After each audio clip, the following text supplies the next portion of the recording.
यहाँ पे लगता है जैसे प्रहार किया गया। प्रहार का देखिए, अगर कोई प्रहार भी करता तो इतना बड़ा, और ये देखिए ये है गौर से देखना, ऐसे नहीं है आपको अलग दिखाने का। इधर आइए, हाँ ये है नाग, अच्छा ठीक है जी। जी अभी देखो,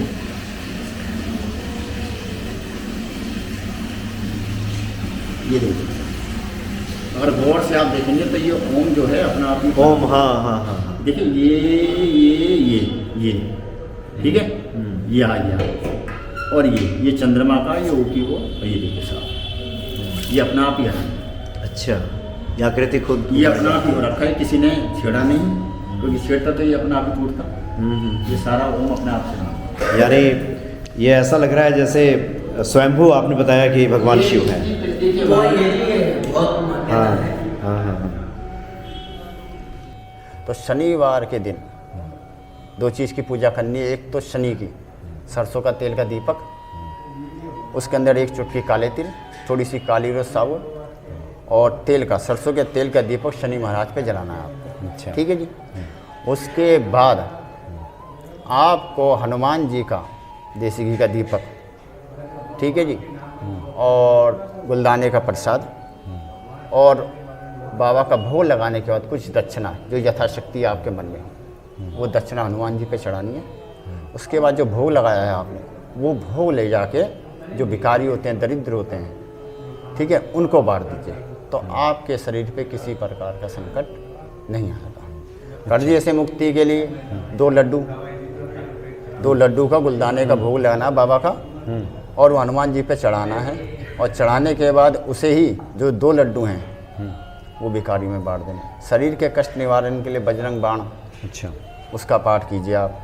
और किसी प्रकार की कोई समस्या जीवन में आ रही है, अगर आप कहें तो मैं लिखित रूप में दे सकता हूँ कि किसी प्रकार का कोई भी संकट हो तो आप शनिवार को और मंगलवार को हनुमान जी का सुंदरकांड का पाठ कर कीजिए। अच्छा, ठीक है। और ज़्यादा, इससे भी ज़्यादा संकट हो तो आप 41 दिन का नियम लीजिए कि सुबह जो है हनुमान जी का भोग लगेगा, जोत जलेगी, और सुंदरकांड का 41 दिन तक लगातार सुंदरकांड का आप पाठ करेंगे तो किसी प्रकार की कोई समस्या आप में नहीं आएगी। जय सिया राम। सब सुख लहे तुम्हारी सरना, तुम रक्षक काहू को डरना। हनुमान जी की प्रसन्नता से भक्तों के जीवन में सब संभव होने लगता है, कुछ भी असंभव नहीं रहता जिन पे हनुमान जी की कृपा हो जाती है। इस वक्त हम शाहदरा में हैं और बड़े ही प्राचीन मंदिर में इस वक्त हम उपस्थित हैं, और ये मंदिर जो है लगभग 400-450 साल ये पुराना है। और यहाँ की महिमा बताने के लिए पूज्य पंडित जी हमारे सामने उपस्थित हैं। स्वागत है आपका। जय सिया राम। सीताराम। क्या शुभ नाम हुआ पंडित जी आपका? जी, मेरा नाम कुंज बिहारी है जी। अच्छा पंडित जी, इस मंदिर के इतिहास के बारे में तो बताया जाता है कि आसपास के लोगों का भी कहना है कि 400-450 साल पुराना मंदिर है। जी। आप भक्तों के कल्याणार्थ बताएं कि क्या इस कलयुग में हनुमान जी की पूजा आराधना भक्त करे तो क्या सब संभव हो जाता है? ये जो मंदिर है जी, पहले तो मैं इसके मंदिर के बारे में बता जी, देता हाँ, हूँ कि जी। यहाँ की जो देवता है भगवान शंभु, भगवान शिव हैं। और शिव के बारे में यहाँ के जो अर्जुन की बगीची शाहदरा दिल्ली 32 तेलीवाड़ा की है। क्या नाम है इसका? अर्जुन की बगीची। अर्जुन की बगीची शाहदरा के अंदर तेलीवाड़ा। अच्छा, वहाँ अर्जुन मतलब महाभारत कालीन नहीं अर्जुन नहीं से? नहीं नहीं, यही तो आज तक नहीं पता चला कि ये अर्जुन है। अच्छा, ये कौन से अर्जुन है? ये अच्छा, कौन से अर्जुन के अच्छा, नाम से बगीचा अभी रहस्य है ये। ठीक है जी।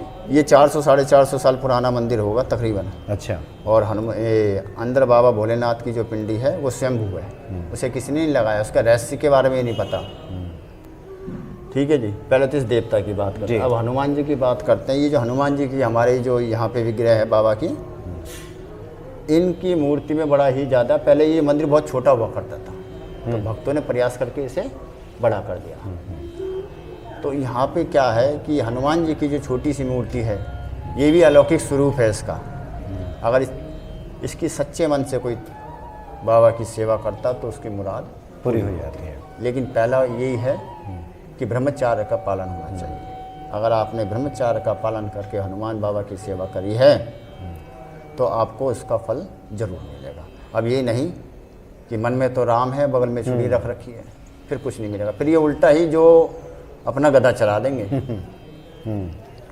बाकी सच्चे मन से जो भी आप किसी भी देवता का पूजा करेंगे, किसी का भी पूजा करेंगे तो पूजा सफल होगी।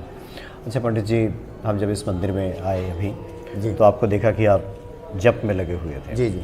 पूजा पाठ में आप लोग लगे ही रहते हैं। जीवन है तो उतार चढ़ाव ये सब तो होते ही रहता है। आपका कुछ अपना ऐसा अनुभव हो जहाँ लगा हो कि ये तो संकट की स्थिति थी और संकट मोचन ने साक्षात उबार लिया, कुछ ऐसा आपके स्मरण में आ रहा हो? जब संकट देखो जी, ग्रह जो है किसी को नहीं छोड़ा ग्रह ने, और ग्रह आपके साथ भी हो सकता है खराब, और मेरे साथ भी हो सकते हैं। तो समय जो है, आज से जब कोरोना का टाइम आया था तो बड़े जो है आदमी पैसों से तो परेशान था ही, साथ में साथ अपने जीवन से ही परेशान, हर तरह की परेशानी। तो उसके बाद जैसे कोरोना आया उसके बाद फिर उतार चढ़ाव आए जीवन में, तो उतार चढ़ाव बहुत ज़्यादा हो गए थे और बहुत प्रयास करा, उसका कोई फल नहीं मिला। अच्छा, फल नहीं मिला तो रविंद्र जैन थे एक, जिन्होंने रामायण के गीत गाए। हाँ। तो उन्होंने एक ही गाना गाया था, थोड़ा से, होगा वही राम रख राजा। तो उसको ही सोच के हमने अपना जीवन धीरे धीरे चालू करा, भगवान की भक्ति करी, ब्रह्मचार्य का पालन करा, सच्चे मन से भगवान की पूजा करी, और आज बाबा का बहुत आशीर्वाद है। अच्छा, इसलिए आपने इंटरव्यू के पहले में ही इससे शुरुआत ही की थी आपने। हाँ। होगा तो वही जो राम, होगा वही राम रच राजा है। तो इस पे आपका अटल विश्वास हो गया?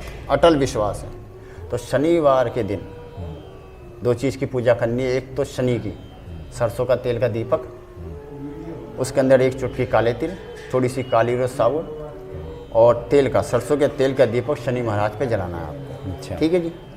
उसके बाद आपको हनुमान जी का देसी घी का दीपक, ठीक है जी, और गुलदाने का प्रसाद, और बाबा का भोग लगाने के बाद कुछ दक्षिणा जो यथाशक्ति आपके मन में हो, वो दक्षिणा हनुमान जी पे चढ़ानी है।